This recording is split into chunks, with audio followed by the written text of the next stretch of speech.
Hi, Jeff at Tone. Hey, how you doing? Well, it's Friday night and you know what that means. It's time for another episode of Shitty Album Fridays. Well, again, if you're new to Shitty Album Fridays, this is not about bad records. This is about records that are guilty pleasures that you just love listening to no matter where, no matter when, maybe even after years and years and years. It maybe doesn't make sense, but you still love it. Now, I've got a good one for you because you may or may not know, I grew up in the Midwest. I grew up in Milwaukee, Wisconsin. And growing up in Milwaukee, Wisconsin with Chicago about 85 miles down the road, we had, when I was growing up, on any month you could see REO Speedwagon, I know, Cheap Trick, Pez Band, you could see STYX. Which brings us to an interesting choice. STYX The Grand Illusion. Now, why am I holding this up on my phone?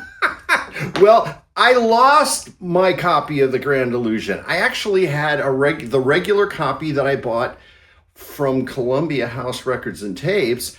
I had a MoFi copy, and I had a CD. I can't find them anywhere. Now, I think the universe maybe is trying to tell me something. I don't know.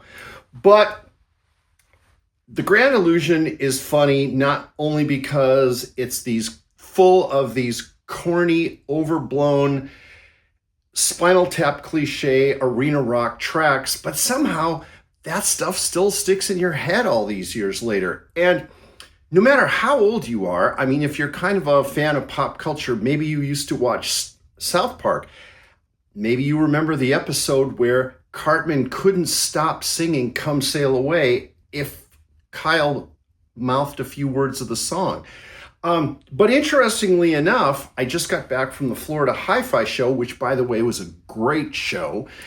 And I heard STYX playing in at least 4 or 5 rooms, which kind of took me back because normally you'd never hear that at a hi-fi show. So, if you have a minute, stream it for old time's sake. Maybe you still listen to this record. I know I normally do every now and then, shake the dust out. I've kind of moved on past REO Speedwagon, but hey, STYX and Cheap Trick, that's big stuff for another day. So again, I'd like to give a little shout out to our newest sponsor, actually, YG Acoustics, maker of these gorgeous speakers that you see here, and also our friends at Vera-Fi Audio. So thanks for tuning in. And I have to mention, I gotta say it, nice rack, baby, from MoFi Imports, or actually MoFi Distribution, who handles Finite Elemente racks. Gorgeous, gorgeous audio furniture that's functional too. So hey, thanks again for stopping by. Have a good weekend, and we'll have something fun for you next week. Thanks. Bye-bye.